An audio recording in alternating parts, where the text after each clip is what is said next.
ये आकाशवाणी पटना है। अब आप अभिषेक दास से प्रादेशिक समाचार सुनिए। पहले मुख्य समाचार। राज्य सरकार ने शर्तों के साथ ऑटो रिक्शा, ई रिक्शा और टैक्सी सर्विस के परिचालन को दी मंजूरी। रेल मंत्री पीयूष गोयल ने कहा, भारतीय रेलवे अगले महीने की पहली तारीख से हर रोज 200 गैर वातानुकूलित रेलगाड़ियां चलाएगा। बिहार में कोरोना से मरने वालों की संख्या बढ़कर 10 हुई, संक्रमितों की संख्या 1573 हुई। और मौसम विभाग ने कहा, महाचक्रवात अम्पन के प्रभाव से राज्य के पूर्वी हिस्सों में तेज हवा के साथ बारिश की संभावना। अब समाचार विस्तार से। राज्य सरकार ने लॉकडाउन के चौथे चरण में पर्याप्त एहतियात के साथ rickshaw, auto rickshaw, e rickshaw और टैक्सी सर्विस का परिचालन शुरू करने की अनुमति दे दी है। परिवहन विभाग के सचिव संजय कुमार अग्रवाल ने इस संबंध में सभी जिलाधिकारी, वरीय पुलिस अधीक्षक और पुलिस अधीक्षकों को निर्देश जारी कर दिया है। आदेश में कहा गया है कि जिलों में साइकिल रिक्शा के परिचालन पर कोई प्रतिबंध नहीं होगा, लेकिन उसमें मात्र एक सवारी के बैठने की ही अनुमति होगी। उन्होंने कहा कि ऑटो रिक्शा और ई रिक्शा निबंधन के सम और विषम संख्या के आधार पर चलाए जाएंगे। श्री अग्रवाल ने कहा कि जिन ऑटो रिक्शा और ई रिक्शा की निबंधन संख्या का अंतिम अंक 1, 3, 5, 7 और 9 होगा, उसका परिचालन सोमवार, बुधवार या शुक्रवार को किया जा सकेगा। वहीं जिनकी निबंधन संख्या का अंतिम अंक 0, 2, 4, 6 और 8 होंगे, वैसे वाहन मंगलवार, गुरुवार और शनिवार को चलेंगे। उन्होंने कहा कि ऑटो रिक्शा और ई रिक्शा पर चालक के अलावा 2 लोगों के बैठने की अनुमति होगी। परिवहन सचिव ने कहा कि टैक्सी तथा ऑनलाइन यात्रा सुविधा उपलब्ध कराने वाली कंपनी ओला और उबर के कैब का परिचालन जिले के अंदर ही किया जा सकेगा और उनमें भी चालक के अलावा 2 यात्रियों के बैठने की ही अनुमति होगी। इन टैक्सी और कैब को दूसरे जिले में ले जाने के लिए जिलाधिकारी कार्यालय से निर्गत पास और विशेष ट्रेन के टिकट का होना अनिवार्य है। हालांकि उन्होंने कहा कि राज्य में बाईक टैक्सी का परिचालन पूर्ण रूप से प्रतिबंधित रहेगा। श्री अग्रवाल ने कहा कि जिले के अंदर विभिन्न मार्गों पर auto rickshaw, e rickshaw, taxi और कैब के किराए के निर्धारण का अधिकार संबंधित जिलाधिकारी को होगा। कंटेनमेंट जोन की सीमा में पूर्व से चले आ रहे प्रतिबंध लागू रहेंगे। वाहनों की साफ सफाई और सैनिटाइजेशन की जिम्मेवारी वाहन चालक की होगी। उन्होंने कहा कि परिचालन के दौरान वाहन चालक के अलावा उसमें बैठे यात्रियों को मास्क पहनना अनिवार्य होगा। पुलिस महानिदेशक गुप्तेश्वर पांडेय ने कहा है कि लॉकडाउन के चौथे चरण में भी आम लोगों को विशेष छूट नहीं है। उन्होंने लोगों से संयम बरतने की अपील की है। लॉकडाउन के चौथे चरण में भी आम आदमी को उसी संयम और अनुशासन में रहना है जैसे आप पहले से रहते आए हैं।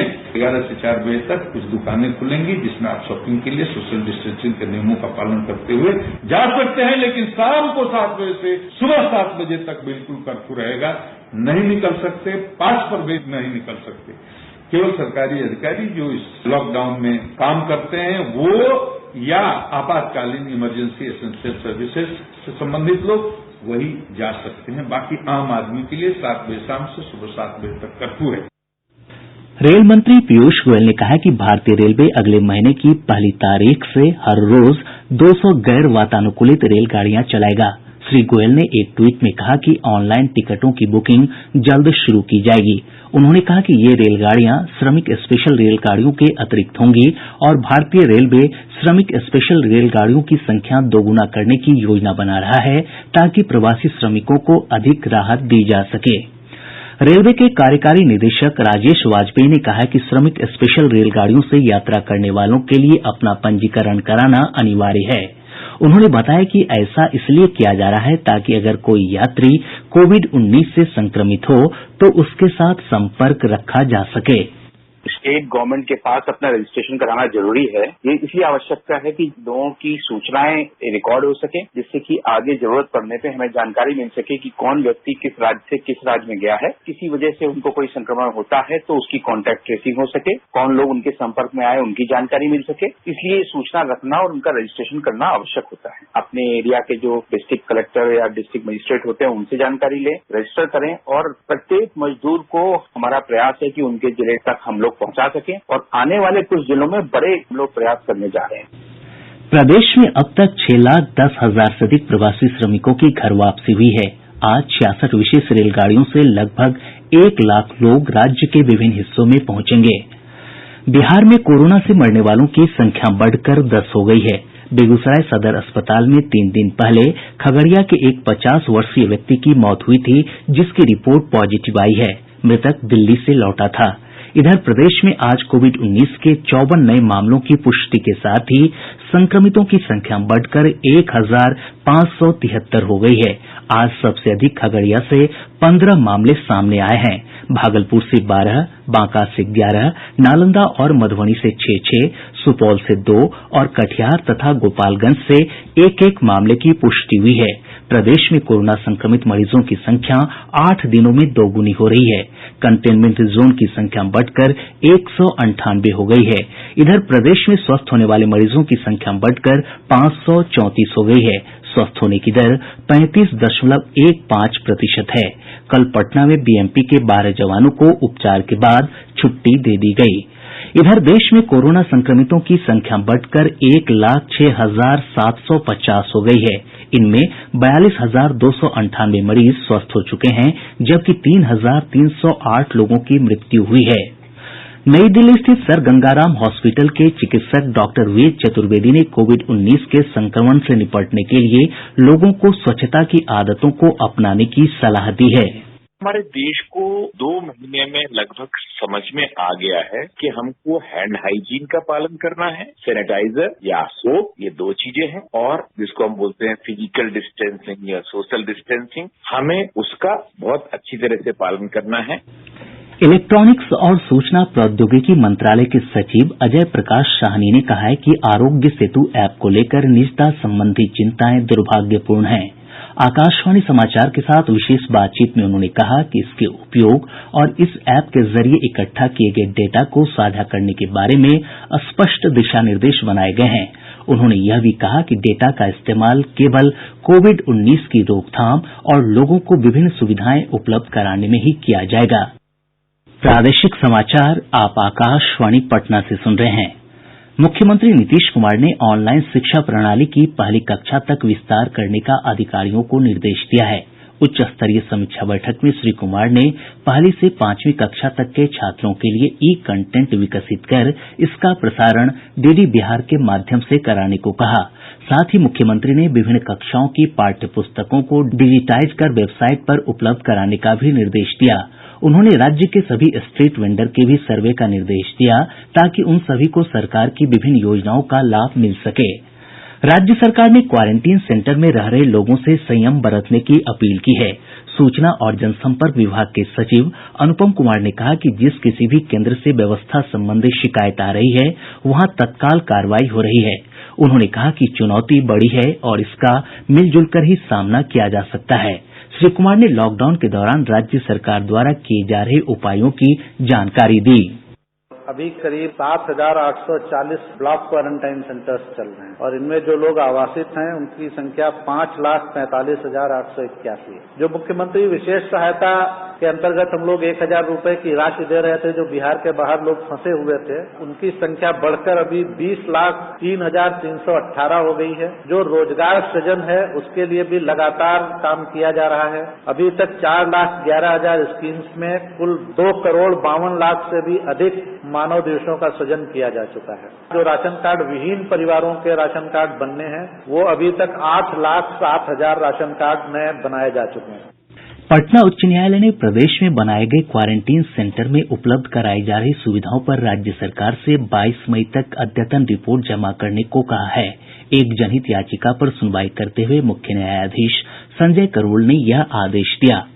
आत्मनिर्भर भारत अभियान के तहत घोषित पैकेज के विषय में केंद्रीय वित्त राज्य मंत्री अनुराग ठाकुर ने बिहार के उद्यमियों से बातचीत कर उनके सुझाव मांगे हैं।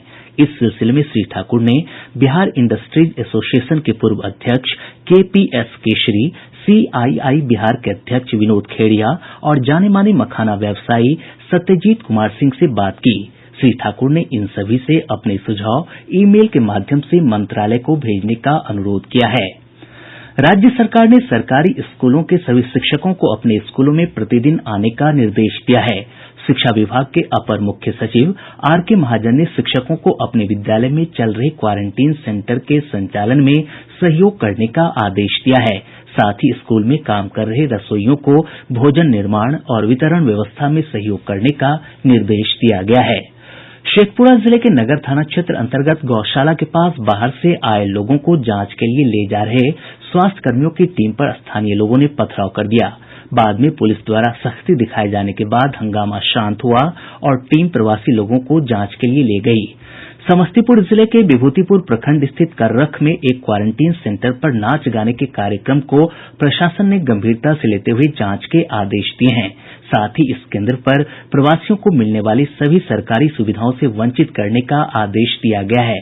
गया जिले में प्रशासन द्वारा पैदल लौट रहे लोगों के लिए आमस, डोभी और बोधगया में राहत शिविर शुरू किए गए हैं। वहीं रोहतास जिले के शिवसागर से डिहरी के बीच भाजपा की ओर से 4 जगहों पर प्रवासी मजदूरों के लिए भोजन की व्यवस्था की गई है। नेशनल टेस्टिंग एजेंसी ने राष्ट्रीय परीक्षा अभ्यास नाम से एक नया मोबाइल ऐप शुरू किया है। देश भर के विद्यार्थी जेईई, नीट और अन्य प्रतियोगिता परीक्षाओं की तैयारी के लिए इस ऐप का उपयोग निःशुल्क कर सकेंगे। इधर एनटीए ने इंजीनियरिंग प्रवेश परीक्षा जेईई मेन के लिए आवेदन की अंतिम तिथि 24 मई तक बढ़ा दी है। 25 मई से अभ्यर्थी आवेदन में सुधार करवा सकेंगे। शिक्षा मंत्री कृष्णनंदन प्रसाद वर्मा ने कहा है कि मैट्रिक परीक्षा के परिणाम जल्द ही घोषित कर दिए जाएंगे।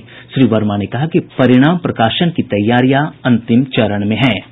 मौसम विभाग ने कहा है कि महाचक्रवात अम्पन के प्रभाव से आज प्रदेश के अधिकतर हिस्सों में बादल छाये रहेंगे। मौसम विज्ञान केन्द्र पटना द्वारा जारी पूर्वानुमान में कहा गया है कि अम्पन का सबसे अधिक प्रभाव पूर्वी बिहार पर पड़ेगा। यहाँ तेज हवा के साथ मध्यम बारिश की संभावना बनी हुई है। राज्य के शेष हिस्सों में भी तेज हवा के साथ हल्की बारिश हो सकती है। पूर्वानुमान में यह भी कहा गया है कि महाचक्रवात के तटवर्ती धरातल से टकराने के बाद ही यह स्पष्ट हो सकेगा कि बिहार में इसका कितना प्रभाव होगा। इधर पूर्णिया में बारिश के दौरान बिजली गिरने की घटना में 5 लोगों की मौत हो गयी। मुख्यमंत्री नीतीश कुमार ने घटना पर दुःख जताते हुए मृतकों के निकटतम आश्रितों को 4-4 लाख रुपए की अनुग्रह राशि देने की घोषणा की है। मधेपुरा विद्युत रेल इंजन कारखाने में तैयार 12,000 हॉर्स पावर क्षमता वाले इंजन का परिचालन शुरू हो गया है। रेल मंत्री पीयूष गोयल ने एक ट्वीट में बताया कि मालगाड़ी को लेकर यह इंजन दीनदयाल उपाध्याय जंक्शन से धनबाद जंक्शन पहुंची। सृजन घोटाला मामले में सीबीआई ने भागलपुर के तत्कालीन नजारत शाखा प्रभारी दीवान जाफर हुसैन खां के खिलाफ कार्रवाई करने की अनुशंसा की है। इस संबंध में जांच एजेंसी ने राज्य सरकार को पत्र लिखा है। दोषी पाए गए अधिकारी वर्तमान में कारा विभाग में संयुक्त सचिव के पद पर कार्यरत हैं। अब पटना से प्रकाशित प्रमुख समाचार पत्रों की सुर्खियां। लॉकडाउन के चौथे चरण से जुड़ी खबरें आज के सभी समाचार पत्रों की सुर्खी है। दैनिक भास्कर लिखता है 1 जून से अब 200 नॉन एसी ट्रेनें चलेंगी। हिन्दुस्तान ने लिखा है बिहार में ऑड इवन की तर्ज पर चलेंगे ऑटो। दैनिक जागरण ने मुख्यमंत्री नीतीश कुमार के हवाले से लिखा है ईज ऑफ डूइंग बिजनेस पर करें काम। प्रभात खबर की सुर्खी है कार्यस्थल पर थूका तो जुर्माने के साथ सजा। आज और राष्ट्रीय सहारा ने भागलपुर में सड़क हादसे में 9 मजदूरों की हुई मौत से जुड़ी खबर को प्रमुखता से प्रकाशित किया है। और अब अंत में मुख्य समाचार एक बार फिर। राज्य सरकार ने शर्तों के साथ ऑटो रिक्शा, ई रिक्शा और टैक्सी सर्विस के परिचालन को दी मंजूरी। रेल मंत्री पीयूष गोयल ने कहा भारतीय रेलवे अगले महीने की 1 तारीख से हर रोज 200 गैर वातानुकूलित रेलगाड़ियां चलाएगा। बिहार में कोरोना से मरने वालों की संख्या बढ़कर 10 हुई, संक्रमितों की संख्या 1573 हुई।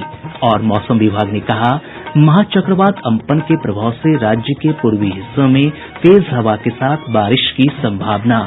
इसके साथ ही आकाशवाणी पटना से प्रसारित प्रादेशिक समाचार का ये अंक समाप्त हुआ। घर में रहिए, सुरक्षित रहिए और सुनते रहिए आकाशवाणी।